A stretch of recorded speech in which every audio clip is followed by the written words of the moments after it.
राजस्थान के कोटा शहर में चमचमाती कोचिंग बिल्डिंग्स और भीड़-भाड़ वाले इलाकों से दूर एक वीरान मकान पड़ा था। लोग उसे भूतिया हवेली कहते थे।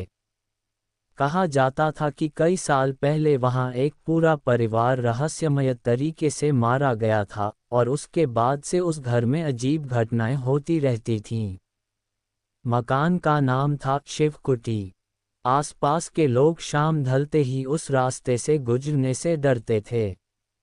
रात के सन्नाटे में अक्सर वहां से बच्चों के रोने और किसी औरत के कराहने की आवाजें आती थीं। जो भी हिम्मत करके अंदर गया या तो पागल हो गया या फिर वापस लौटा ही नहीं। अमन, एक मेडिकल स्टूडेंट, कोटा में पढ़ाई के लिए आया था।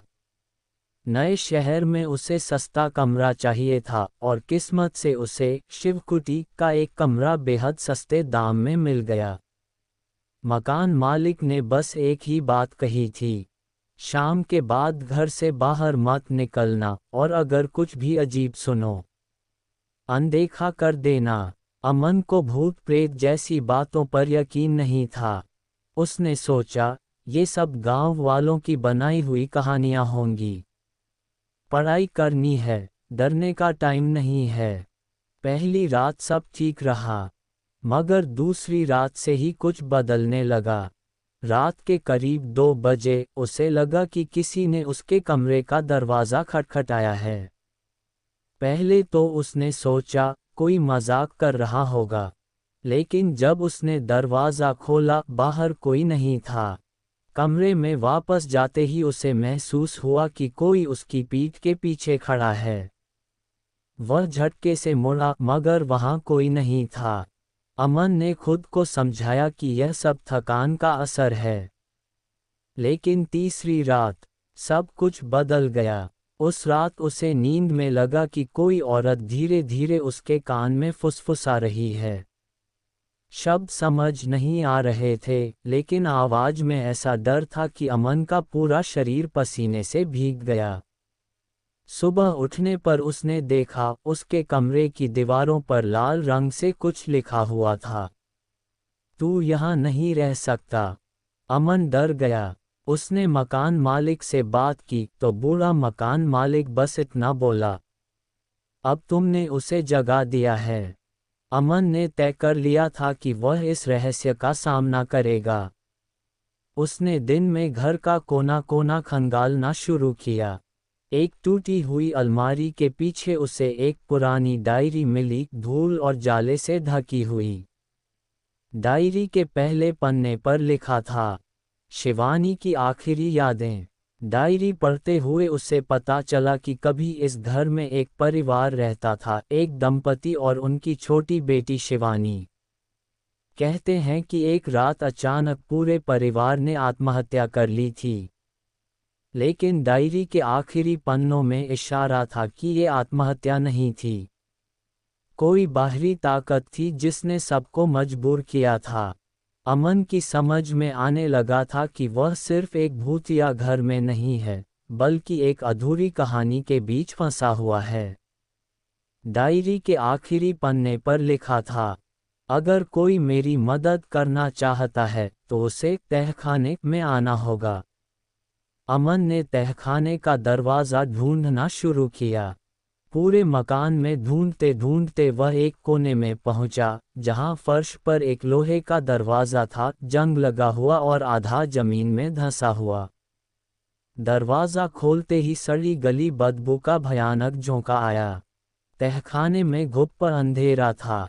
मोबाइल की टॉर्च जलाकर जब वह नीचे उतरा तो दीवारों पर अजीब सी आकृतियां बनी हुई थीं, जैसे किसी ने नाखूनों से दीवारों को खरोंचा हो। तहखाने के बीचों बीच एक पुराना झूला पड़ा था, जो बिना हवा के भी धीरे धीरे हिल रहा था। तभी अमन को किसी के रोने की आवाज़ सुनाई दी। वह आवाज़ एक कोने से आ रही थी। वह डरते डरते आगे बढ़ा। कोने में एक छोटी बच्ची बैठी थी, झुकी हुई, फटी पुरानी फ्रॉक पहने। अमन ने धीरे से पूछा, कौन हो तुम? बच्ची ने सिर उठाया। उसकी आंखें गहरे काले गड्ढों जैसी थीं। उसके चेहरे पर भयानक पीड़ा थी। उसने फुसफुसाते हुए कहा, मुझे यहाँ से आज़ाद करो, वरना तुम भी हमारे जैसे बन जाओगे। अमन के हाथ पांव सुन्न पड़ गए। उसे लगा जैसे किसी अदृश्य हाथ ने उसके कंधों को जकड़ लिया हो। वह वहां से भागना चाहता था, लेकिन उसके पैर जैसे जम चुके थे। तभी उस बच्ची ने अपने हाथ बढ़ाए और अमन के गले को पकड़ने लगी। अमन ने पूरी ताकत से खुद को छुड़ाने की कोशिश की। उसकी सांसें घुटने लगी थीं। अचानक उसके मोबाइल की टॉर्च झपकने लगी और फिर बंद हो गई। पूरा तहखाना अंधेरे में डूब गया। अमन ने जोर से चीखते हुए एक झटका मारा और किसी तरह खुद को छुड़ाया। वह अंधेरे में लड़खड़ाते हुए सीढ़ियों की ओर भागा। पीछे से उस बच्ची की फटी फटी चीखें उसके कानों में गूंजती रहीं, तू बच नहीं सकता। ऊपर पहुंचते ही अमन ने तहखाने का दरवाज़ा बंद कर दिया। वह हौंफते हुए ज़मीन पर गिर पड़ा। लेकिन तभी उसे एहसास हुआ, घर अब पहले जैसा शांत नहीं था।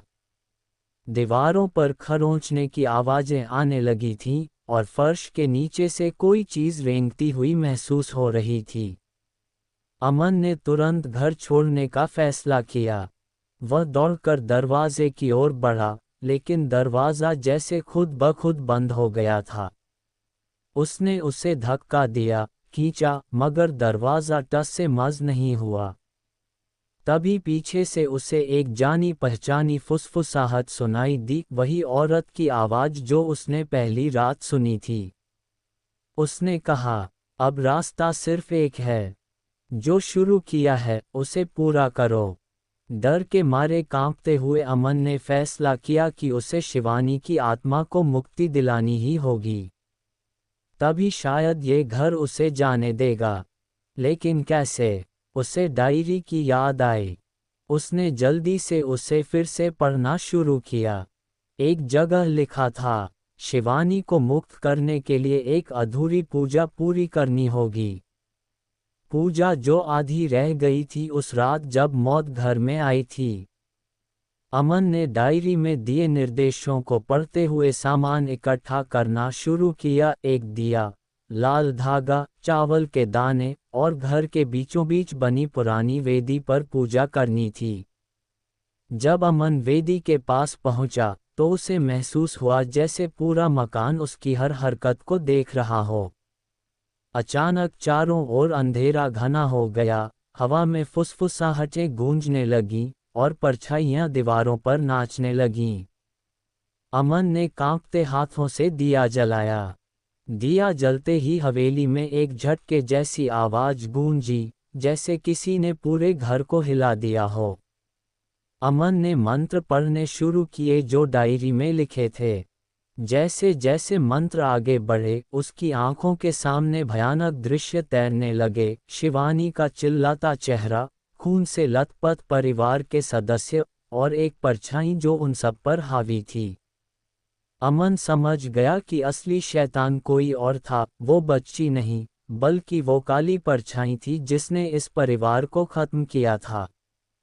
और अब वो अमन पर भी कब्जा करना चाहती थी। अंतिम मंत्र के साथ अमन ने चावल वेदी पर फेंके। तभी एक काला तूफान सा उठा, और घर की सारी खिड़कियां, दरवाजे जोर जोर से बजने लगे। अमन ने आंखें बंद कर लीं और पूरी श्रद्धा से अंतिम शब्द बोले, मुक्ति दो इन मासूम आत्माओं को। एक भयानक चीख हवेली में गूंजी, जैसे खुद शैतान दर्द में तड़प उठा हो। दिया एक तेज रोशनी के साथ फटा, और अमन को लगा जैसे कोई भारी बोझ उसके ऊपर से हट गया हो। फिर एक गहरा सन्नाटा छा गया। अमन धीरे धीरे उठकर चारों तरफ देखने लगा। हवेली अब शांत थी, लेकिन उसकी दीवारें काली और जली हुई दिखने लगी थीं, जैसे बरसों की पीड़ा ने घर को निगल लिया हो। फर्श पर बिखरे चावल भी राख में बदल चुके थे। अमन ने राहत की सांस ली, लेकिन उसके दिल के किसी कोने में अब भी एक डर बाकी था।